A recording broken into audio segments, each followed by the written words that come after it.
ओम शांति। हम आज की 15 अक्टूबर 2023 की अव्यक्त मुरली की हाइलाइट सुनेंगे। मुरली की रिवाइज डेट है 18 जनवरी 1996। मुरली का टाइटल है सदा समर्थ रहने की सहज विधि, शुभ चिंतन करो और शुभ चिंतक बनो। तो बाबा कहते हैं आज स्नेह संपन्न स्मृति दिवस है। क्योंकि 18 जनवरी की मुरली है तो बाबा कहते हैं आज स्नेह संपन्न स्मृति दिवस है। यह स्नेह सुख स्वरूप स्नेह है।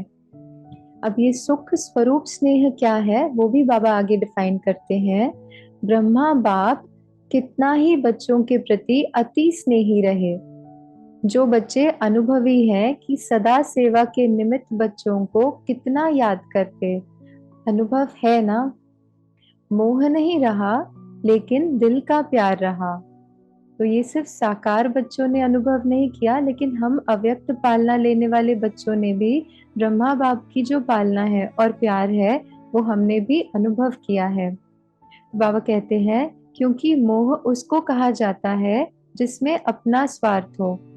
तो ब्रह्मा बाप का अपना स्वार्थ नहीं रहा, लेकिन बच्चों में सेवा अर्थ अति स्नेह रहा, एकदम न्यारा और प्यारा रहा। इसलिए कहा जाता है स्मृति स्वरूप नष्टो मोहा। हम बच्चों को भी ब्रह्मा बाप जैसे अपनी अंतिम स्टेज ऐसी ही बनानी है, स्मृति स्वरूप नष्टो मोहा। मीनिंग आत्मिक स्थिति में बाह्य सभी बातों से हमारा मोह नष्ट हो चुका हो, जिसे हम कहते हैं स्मृति स्वरूप नष्टो मोहा। तो बाबा कहते हैं तो ये दिवस ऐसे फॉलो फादर का पाठ पढ़ाने का दिवस है। आज के दिन तो ब्रह्मा बाप को सेवा का साथी बनने का दिन है। आप सब साथी हो या साक्षी हो? तो हम अपने से पूछें, हम साथी हैं कि साक्षी हैं? जिसमें बाबा कहते हैं सेवा में साथी और माया के परिस्थितियों से साक्षी। हमारी स्थिति कैसी हो? सेवा में साथी और माया के परिस्थितियों में साक्षी। माया को तो वेलकम किया है ना, कि घबराते हो, हाय क्या हो गया। कोई भी परिस्थिति आई, बात आई तो हमारी स्थिति कैसी रहती है? अब हम चेक करें। थोड़ा थोड़ा घबराते हो। माया के हल्के हल्के रूपों को तो आप भी जान गए हो, और माया भी सोचती है कि ये जान गए हैं।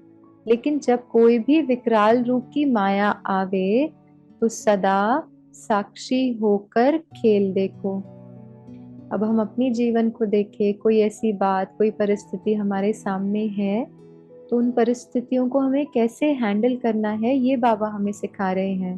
बाबा कहते हैं लेकिन जब कोई भी विकराल रूप की माया आवे तो सदा साक्षी होकर, ना डिटैच्ड ऑब्जर्वर बन के हम उसको खेल की तरह देखें। जैसे खेल होता है ना, उसमें कभी हार होती है, जीत होती है, हम एफर्ट करते हैं, एंड तक हम अपना एफर्ट करते रहते हैं कि हम वो खेल को जीतें। लेकिन स्थिति कैसी? एक डिटैच्ड ऑब्जर्वर, साक्षी होकर।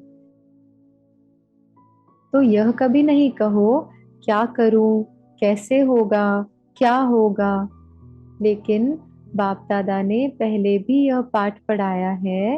अब ये बात बिल्कुल अंडरलाइन करने वाली है। कोई बात आई, परिस्थिति आई तो हमें क्या सोचना है कि जो हो रहा है वो अच्छा, और जो होने वाला है वो और अच्छा।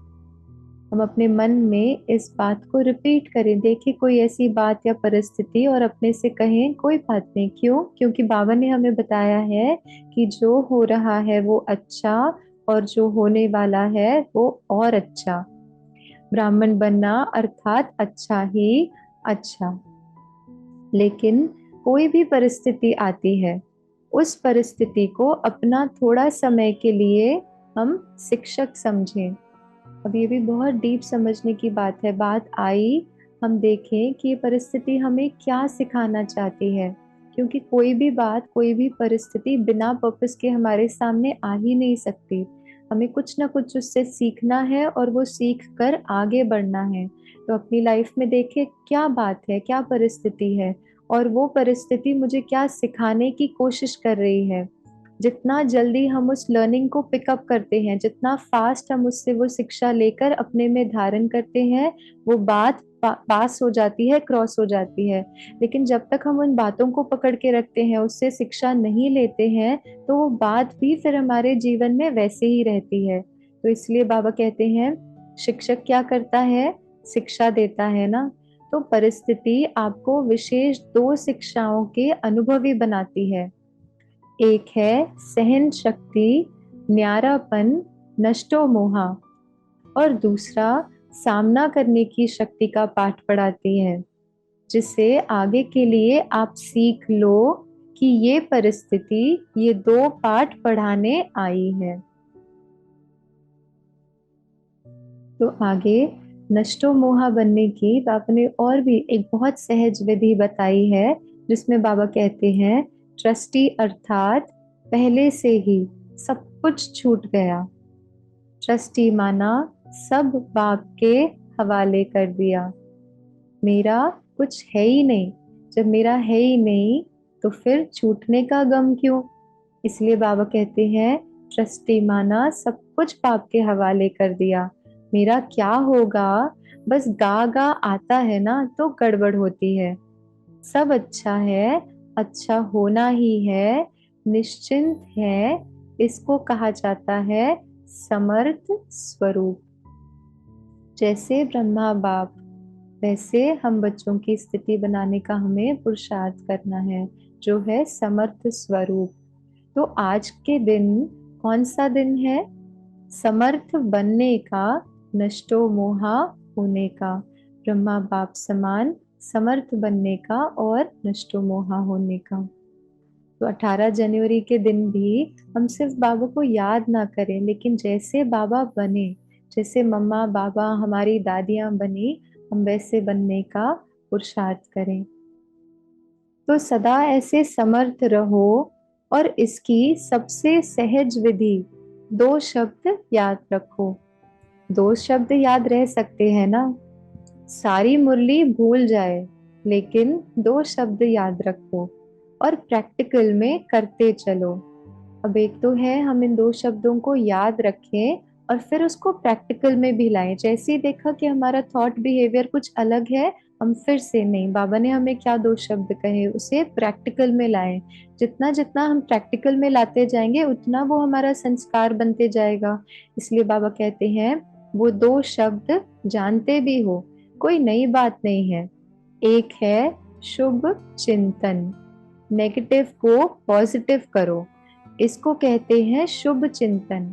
जैसे सारी मुरली में जो बातें बताई ना, जैसे परिस्थितियों को खेल समझो, उनसे शिक्षा लो, ट्रस्टी बनो, ये सारी बातों के आधार पर हमें क्या करना है, नेगेटिव को पॉजिटिव करो, इसको कहते हैं शुभ चिंतन। परिस्थिति बातों के बारे में भी हमारा शुभ चिंतन चले।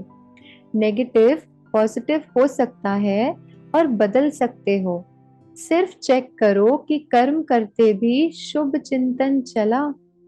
और दूसरा, सभी के प्रति शुभ चिंतक। तो शुभ चिंतन और शुभ चिंतक दोनों का संबंध है। उनकी वजह से ऐसा है, उन्होंने ऐसा किया, ये शुभ चिंतक तो नहीं है। तो इसलिए बाबा कहते हैं कोई भी परिस्थिति को नेगेटिव से पॉजिटिव बनाने के लिए शुभ चिंतन, परिस्थिति के प्रति शुभ चिंतन और व्यक्तियों के प्रति शुभ चिंतक। अगर शुभ चिंतन नहीं है तो शुभ चिंतक भी नहीं बन सकते। इसलिए इन बातों का अटेंशन रखना। तो बाबा आगे कहते हैं किसी भी प्रकार की हलचल में दिल शिकस्त कभी नहीं होना, कभी अपसेट ना हो, कभी दुखी ना हो, होपलेस ना फील करें। इसमें बाबा ने कुछ एग्जाम्पल्स भी दिए, जैसे शरीर की बीमारी हो गई, या मन के तूफान है, या घर परिवार में प्रवृत्ति में कोई हलचल हो जाती है, या कभी सेवा में जैसे हमने प्लान किया था, जैसा हमने सोचा ये सेवा करनी है या क्या करना है, वैसे कई बार नहीं भी होता। तो भी बाबा कहते हैं दिल शिकस्त कभी नहीं बनो, बड़ी दिल वाले बनो। बाप की दिल कितनी है, छोटी है क्या? बाप बड़ी दिल वाला है और बच्चे छोटी दिल कर देते हैं। भगवान के बच्चे हैं, ये तो पक्का वायदा है ना, इसको माया भी कभी नहीं हिला सकती। जब ये पक्का वायदा है, निश्चय है, तो भगवान के बच्चे भी दिल शिकस्त हो जाएं, तो बड़ी दिल रखने वाले कौन होगा? हम भगवान के बच्चे हैं, तो हमारी दिल कैसी हो? बहुत बड़ी दिल हो। और जहाँ दिल बड़ी होगी तो फिर बातें बड़ी नहीं लगेंगी, ना सिचुएशंस बड़ी लगेंगी, ना लोगों के जो व्यवहार है, जो उनके संस्कार है, वो बहुत ज्यादा बड़े लगेंगे।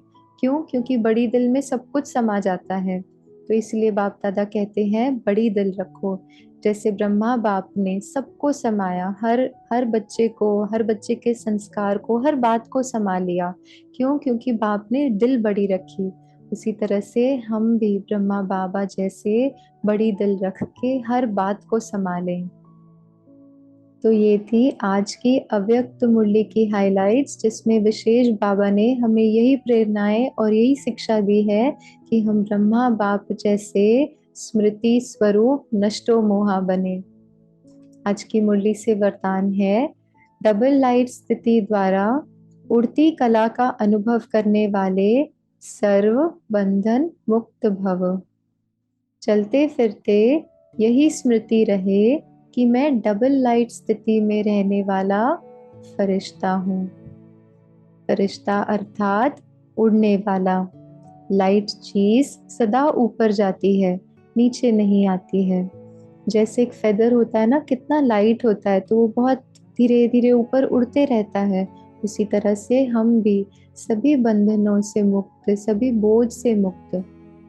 क्यों? क्योंकि बाप को दे दिया।